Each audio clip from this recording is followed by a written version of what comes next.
Hello, a very sweaty hello. It is the beginning of another very, very intense heat wave here in Poway. If I look a little bit like a sweaty barn rat, it's because I am a little bit of a sweaty barn rat. Okay, so Atticus had a medical emergency last Wednesday, a little over a week ago. I happened to be here in the morning and he started choking on his alfalfa hay. So I called the vet. The vet came out.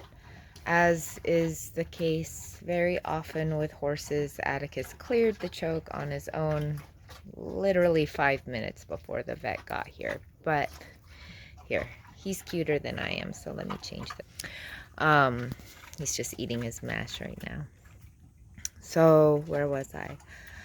In total, he choked for about 45 minutes. If you're not familiar with equine choke, the signs of choke are very dramatic. They're very alarming, even when it's not a severe choke episode. So it was not a good morning for either of us. Thank goodness for pranayam to keep this horse mama grounded. So he did get checked out by the vet, even though he cleared the choke on his own. He received 2 shots of a very strong antibiotic, a shot of Dex, which is a steroid, and a shot of Banamine. So the antibiotic was to prevent aspiration pneumonia, because there is a chance with equine choke that the horse will kind of literally inhale their feed into their lungs. It can cause aspiration pneumonia, which can be fatal.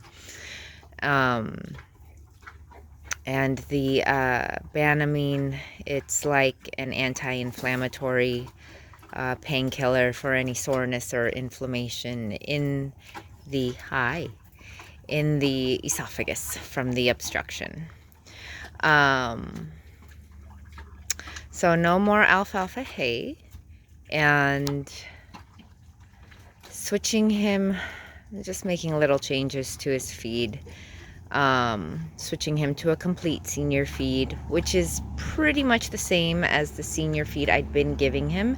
It just has alfalfa meal in it, which makes it a complete feed. So for a week after that was just kind of monitoring him and coming up twice a day to give him a mash in the morning and the evening. Usually he just gets a mash once a day, so I still need to figure out how I'm going to do this, because driving up here from North Park twice a day is just not sustainable long term. I do work like 2 or 3 jobs, and it's like 40 minutes away one way, so it's a lot of gas, it's a lot of time on the road. Yeah, so I'm still working on figuring out a plan. Then 2 mornings ago, maybe almost 3 mornings ago, because it's nighttime now on Thursday. Anyhow, about a week after the choke, it was a Tuesday morning. I was just about to start class on Zoom when I got a text from the barn manager that Atticus was running downhill, tripped, and landed right on both knees. So his knees are skinned up pretty good. I don't know if you can see because it's dark, but I have wound paste on them, so those kind of gray spots on his knees. And he was pretty sore. He seems to be getting around better today, so that's good. But just imagine like a 75-year-old man jogging downhill and then tripping and then falling straight on his knees, and that's kind of the effect. The effect it would have on a 75-year-old man. That's about the effect that it had on Atticus. So, yeah, just been making sure to keep him as comfy as possible. And then today, just a little bit ago, and during my evening visit, I noticed that he had a nice chunk taken out of his left cheek. Left cheek? Maybe his right cheek. So it looked like he lost a round of bitey face with one of his neighbors. So the joke is that we think that he likes having his mama come out twice a day, so he's trying to do everything he can to keep that up. So, about the antibiotic he received, there are side effects, and he pretty much experienced all of the side effects. The swollen neck, stiff neck, which is probably most likely responsible for why he couldn't catch himself when he tripped. So that's probably the cause of his fall. So he is not being turned out until further notice, until the swelling in his neck goes down. And it is pretty much gone, but I'm just playing it super safe because I don't want him falling on those knees again anytime soon, at least. Also, the antibiotic can make them a little colicky, and he has been on and off just kind of not feeling so great in his tummy. I mean, he's fine now and he's eating now, but so just kind of keeping an eye on that as well.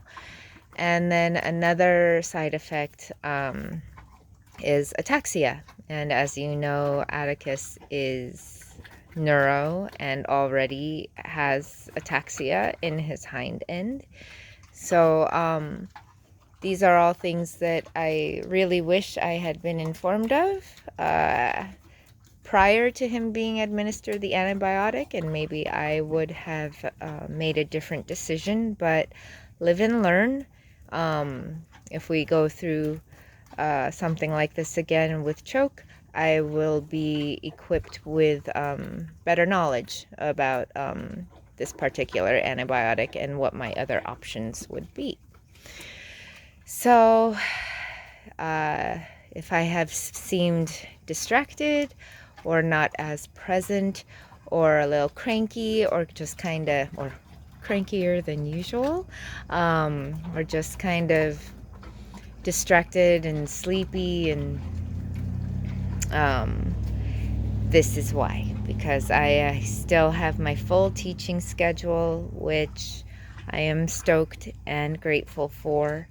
And I am still, I just started this temporary gig with an awesome nonprofit a couple weeks ago, and we've just been really busy. So I have been stretched to the limit, and the universe has really been opening my eyes to show me what I'm made of, and I guess that's good in a sense.